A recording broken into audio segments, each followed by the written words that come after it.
Welcome to Wayne Wolf's video newsletter. Wayne is a candidate for the Senate in Colorado's 5th District. And now, here's Wayne. Hello, my name is Wayne Wolf. I'm a candidate for Senate District 5, and I'm really pleased to be joined with Al Davidson. He's been a trapper for 40 years or more, and he's even known as Trapper. So, Trapper, I was wondering if you could tell us how big of a problem are beavers and other animals getting to be? In 1996, by ballot initiative, the state of Colorado basically outlawed a lot of the equipment I could use for trapping removal of animals here in the state. And since then, the last 12, 14 years, populations have exploded. Beaver have gotten into irrigation ditches. Farmers, ranchers are calling me a lot more than they used to. Coyotes depredating on livestock and stuff like that as they're calving. This it's turned into a major problem since I cannot effectively use what I normally was using a few years ago. Well, and it's not just the materials that you're using that makes it difficult, isn't it? Also, there's time constraints and this kind of thing? We have a rancher can go get a 30-day exemption, and I can go in 30 days and trap beaver. However, after that 30 days is up, it's up. It's a 30 days within a 300-year period. And after that, it's done. I cannot go get another permit for coyotes, and that makes it really rough, really a tough situation. Do you think that the methods that are required by the Constitution are any more humane than what you would use if you could just use whatever you wanted to? No, they're really not. Unfortunately, some of that equipment is not very humane, and the people who pushed this ballot initiative thought it was more humane to do it the way they were suggesting they wanted us to do it, and however, it's not. So mainly what we've got now is just a nuisance. Yeah.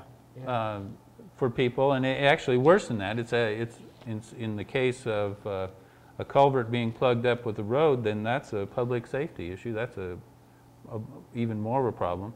And it's not just a problem for ranchers, right? It's a problem for residents. It's a part. The residential people have a lot more restrictions. I cannot get a 30-day permit because it's not agriculture, and I have to go in with live traps to do that. Well, say on beaver, it's a lot cheaper for a $25 conibear instant kill trap, which is very humane, as compared to the $500 humane live trap. And one thing I want to add, Wayne, while we got a second here, is a lot of this stuff too. As more animals are out there, there's a lot more potential for diseases and stuff, and that will predicate or go. You can transfer that to your pets, even yourself. A lot of that happens anymore. And, one of the things that we think about trying to change the Constitution, we think, well, that's just going to be very difficult to do. But just because it's difficult doesn't mean that it isn't necessary, and it's getting more necessary all the time that we get something accomplished. So one of the things that I would like to do is to introduce a bill in the legislature to put a referendum on the ballot and actually put some thought into this and talk with people like yourself that know about this business and put some reasonableness back into our Constitution. So, I think some people don't realize how much damage a beaver can inflict, what they can do. Here we are north of Gunnison to show you and give you an example here of just what a beaver is capable of doing.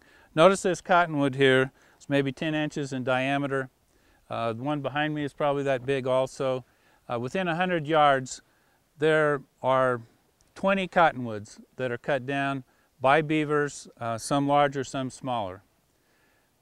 If you can imagine what a cottonwood like this would do in an irrigation ditch that's only 10 feet wide or something like that, you can imagine why that's a problem for ranchers, and especially to try and clean it out if it's got a few rose bushes in it also. But this is not just an issue for ranchers and farmers who are dependent on irrigation. this is a public safety issue, because in high water, these will be washed down. They can plug up a culvert. If the culvert gets plugged up, it can take out the road. You may be delayed for days before you can get through with that road. So this is another issue that we need to work on, and why this is really important issue. As your state senator, I will propose legislation to have a referendum that would then be put on the ballot so people can decide to do something about this, and to make some reasonable provision for ranchers, farmers, people in road and bridge, public safety, to be able to take care of this problem. Because right now it's too cumbersome, it can't be taken care of. Again, I need your support. Elect me as your state senator, and I will get something done about this problem. Be sure to subscribe to Wayne's YouTube channel at youtube.com/wolf4colorado so you can stay informed on the issues that matter to you. To find out more about Wayne and where he stands on the issues, be sure to go to Wayne's website at www.waynewolf.org. There you'll find information about how you can help support Wayne in his bid for Senate in Colorado's 5th District, the issues, and links to Wayne's Facebook and Twitter sites. Wayne appreciates your support and thanks you for watching his latest video newsletter.